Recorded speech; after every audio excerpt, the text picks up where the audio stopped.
My name is Katherine Traeger. I'm a bridal seamstress in Lebanon, Oregon, at my atelier, The Fitting Parlor. I love to make beautiful things.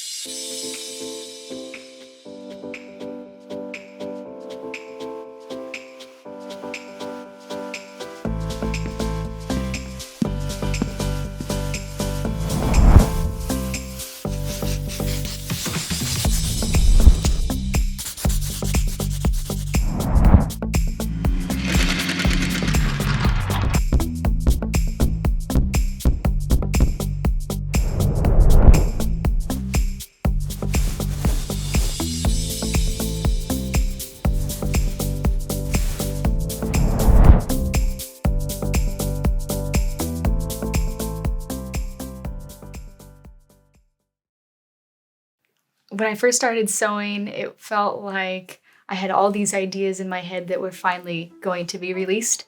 And it was a very magical experience because I had seen my mom sew, I'd seen my grandma sew, and I was finally going to be able to do it. My grandma was a sewing teacher, and so I grew up watching her sew, and when I was about 4, she figured that I was finally tall enough where she would get a booster seat, put it on the chair, and then I could sit and reach the sewing machine, but also have enough books stacked up that I could reach the foot pedal. Growing up on a farm, there weren't a lot of things outside of work or school to occupy my time, and I was always very creative but just didn't have much of an outlet. So any chance I had, I would walk a mile through the sagebrush to my grandma's house. It's the middle of nowhere in rural Oregon, and I would say, "What are we making today, Grandma?" And she would always have all these projects she was working with students, and she would ask my opinion on what colors to put together and how to arrange everything. And so even though they were just blankets with squares, I got so much joy from arranging them. So I knew that if I had the opportunity to do something creative, that I would jump at it. During high school, I was kind of in this whirlwind of making all of these dresses for my friends and their older siblings, and it started to get kind of serious when I got selected to be Portland Fashion Week's emerging designer my freshman year of high school. And kind of once you meet those people and they see what you're doing, more things just continue to open up. So I got invited after Portland Fashion Week to move on to Vancouver, BC Fashion Week and LA Fashion Week. And I started getting all these really cool opportunities popping up. And I knew that the more that I had on my resume, the better chances I would get to going to one of the hardest fashion schools to get into. It's FIT in New York, the Fashion Institute of Technology. I did get accepted into fashion school, and it was a great chance to actually be around people my own age who were doing the same thing that I was doing, which I had never experienced. I had never met somebody who was my age who was passionate about the same things. So I loved my first semester of fashion school, getting to actually learn what I wanted to learn, not trial and error, by people who were actual experts in the field saying, this is how you're gonna do this is how you're gonna take what you're doing and do it even better. And so I went through my first semester, and then my second semester, I was in an accident. I had a traumatic brain injury, and without expecting any of it, I lost my apartment. I had to drop out of school. I had to basically just leave everything that I had in New York and come back to Oregon and be cared for by my family.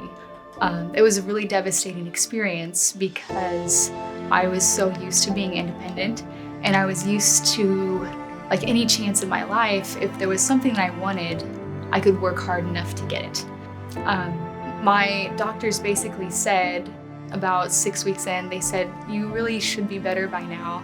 The fact that you're not means that the creative side of your brain is probably never going to come back again. They said you're probably going to spend the rest of your life so focused on just survival and taking care of your basic everyday needs that being creative and doing the things that you used to do won't be there. There'll be a luxury basically that your brain won't make space for. And so that alone was very devastating, just hearing that, but also feeling it. My whole life I've been very creative, and to have that piece of me gone felt like I was missing myself. And through all of that, I kind of felt like I just felt like a shell of myself. And so it was really difficult to maintain a sense of identity, losing your independence, losing your creativity, and losing kind of this outlet that I had seen as a way out of the kind of very stereotypical life that I had seen as a kid. And I was very afraid that even that side of life would be something I wouldn't be able to have. But I went to try, it's called neurofeedback. And it's basically giving your brain positive reinforcement for all of your neurotransmitters working together.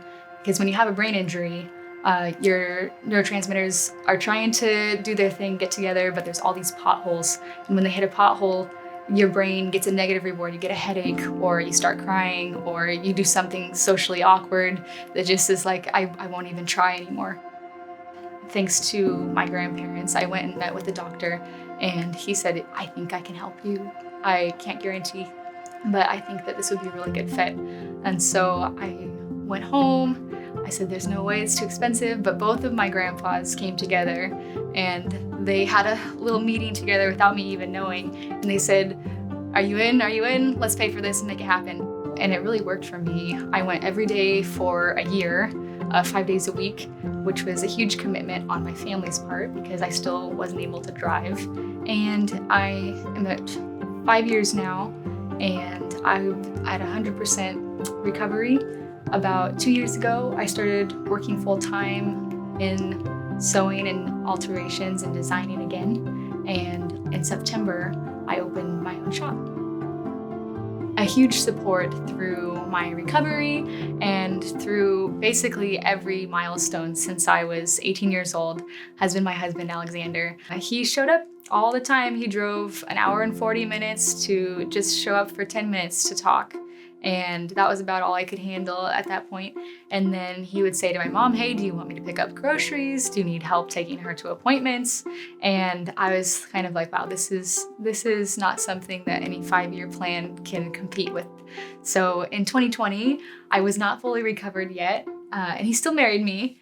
And he's just been a huge support, and the rest of my family have all been super helpful as far as like offering ideas, and if I needed any fine-tuning, they were all eager to help. So moving forward, I would love to see a greater awareness for having custom dresses made. I would love to be doing exclusive custom gowns moving on in the future. What I love about what I do is I love meeting a client, and I love sitting down with her and seeing what makes her tick, what makes her feel beautiful, what makes her excited, and being able to use that as inspiration to create something that is not just something that you're stepping into saying, oh, this is pretty. I want them to step into it and say, I feel beautiful.